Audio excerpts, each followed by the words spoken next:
안녕하세요. 지난 수업에 이어서 지금은 이번 시간에는 중앙은행이 독립적이냐, 독립적인 게 좋으냐, 미국의 중앙은행은 얼마만큼 독립적이냐, 다른 나라의 중앙은행은 상대적으로 더 독립적이냐, 덜 독립적이냐, 이런 이슈를 가지고 이야기를 하겠습니다. 미국의 경우는 페드가 독립적이다라고 보통 보죠. 그러니까 미국 정부, 대통령도 뭐 얘기를 해도 미국의 중앙은행장이 대통령 얘기에 그렇게 평상시에는 개의치를 안 하는 것처럼 보입니다. 근데 독립적이라는 것의 의미는 뭐냐? 인스트루먼트에 대해서도 독립적이고 동시에 고올에 대해서도 독립적이다. 중앙은행의 고올이 무엇이냐? 요거는 이제 우리가 또 배울 겁니다. 근데 이제 일반적으로 중앙은행이 제일 중요하게 생각하는 고올은 물가 안정이라고 보죠. 그래서 물가 안정이라는 그런 어떤 고올을 중앙은행이 자체적으로 독립적으로 추구할 수가 있느냐? 그게 이제 고올 인디펜던스고, 그 다음에 물가 안정을 추구하기 위해서는 구체적으로 통화량 조절을 하든지 아니면 인플레이션을 잡든지 하는 그런 툴을 사용을 하게 됩니다. 이제 나중에 여러분들이 노미널 앵커라는 말도 이제 사용을 하는데, 그러면 통화량이나 인플레를 조절하기 위해서 예를 들어서 뭐 금리를 뭐 컨트롤한다든지 이런 인스트루먼트, 그런 도구를 사용하는 데 있어서도 독립적인 판단을 내릴 수가 있느냐. 그래서 이런 것 둘이 다 독립적으로 판단을 내릴 수가 있으면 그 나라 중앙은행은 독립적이다라고 보는 거죠. 미국의 경우는 인스트루먼트도 인디펜던트하고 고올도 인디펜던트하다고 보기 때문에 미국의 페드 시스템은 독립적이다라고 보는 거죠. 그리고 무엇보다도 미국 페드 시스템에서 제일 중요한 기구로 보여지는 준비위원회, 연방준비위원회, 보드 오브 가버너의 7명의 멤버들이 임기를 14년 동안 갖게 만들었어요. 임기를 14년, 그리고 이것도 7명을 한꺼번에 뽑는 게 아니라 이렇게 하나씩 엇갈려서 뽑게 돼 있거든요. 그러니까 미국 대통령이나 국회의원 임기가 4년밖에 안 됩니다. 그러니까 14년이니까 어때요? 14년이니까 그렇게 국회 대통령 눈치 볼 필요 없죠. 그래서 일부러 이렇게 임기도 14년씩 가지게 하고 이 7명을 한꺼번에 뽑는 게 아니라 이렇게 엇갈려서 뽑게 함으로써 대통령이나 국회 입김으로부터 구조적으로 자유롭게 미국 보드 오브 가버너들이 선출되게 만들었기 때문에 그런 의미에서 미국의 페드는 굉장히 독립적이다라고 볼 수가 있는 겁니다. 또 페드는 여러분들이 이제 페드의 재무제표를 다음 주에 이제 공부를 하게 될 텐데, 보시면은 이익을 내는 조직입니다. 그러니까 페드가 갖고 있는 부채는 이자를 하나도 지급을 안 하는데 페드가 갖고 있는 자산에서는 이자를 받게 돼 있어요. 그러니까 모든 조직이 그렇잖아요. 자기네들이 돈을 자체적으로 만들어낼 수 있고 작업할 수 있으면 딴 데 뭐 손 벌릴 이유가 없으니까 눈치 볼 이유도 없고 그런 겁니다. 그래서 그런 의미에서도 이익을 내는 조직이기 때문에 빌리고 벌릴 일이 없기 때문에 그런 의미에서 독립적이다라고 볼 수 있는 겁니다. 그렇지만 법적으로는 국회가 페드를 제재할 수 있는 조항은 있어요. 그리고 대통령도 보드 오브 가버너 7명을 임명을 누가 해요? 대통령이 하죠. 국회의 동의를 받아서 대통령이 합니다.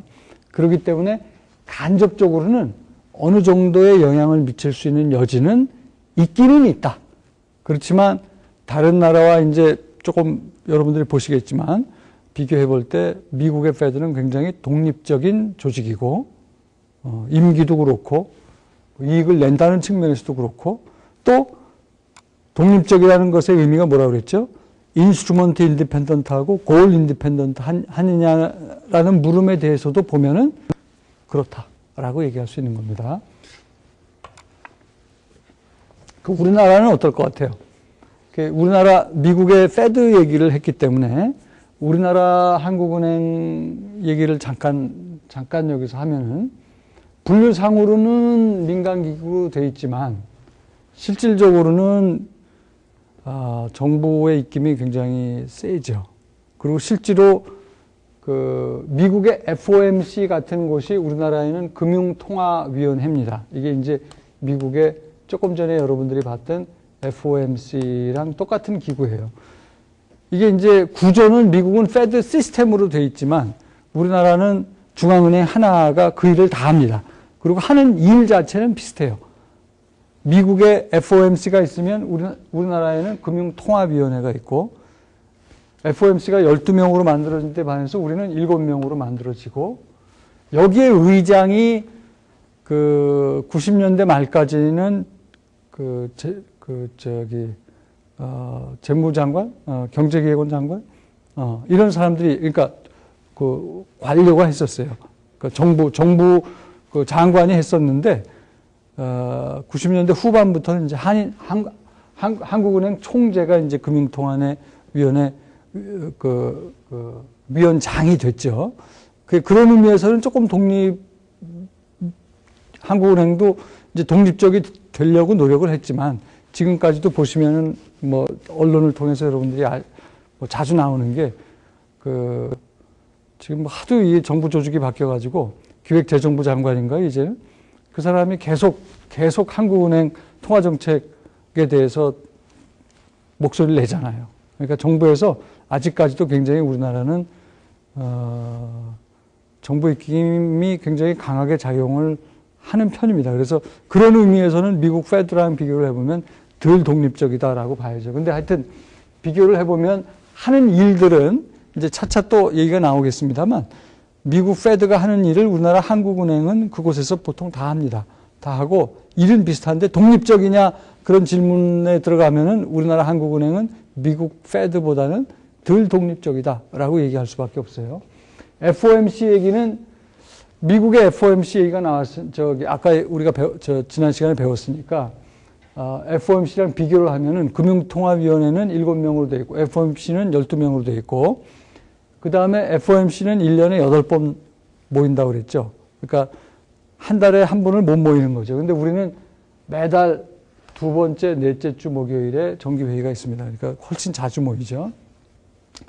여기서 기준금리 결정을 하고 공개시장 조작, 또 이 기준금리에 따라서 공개시장 조작이 여기서 이제 이루어지는 거죠. 그 내용이 무엇인지는 다음 주에 이제 배울 예정입니다. 한국은행이 이제 페드랑 차이는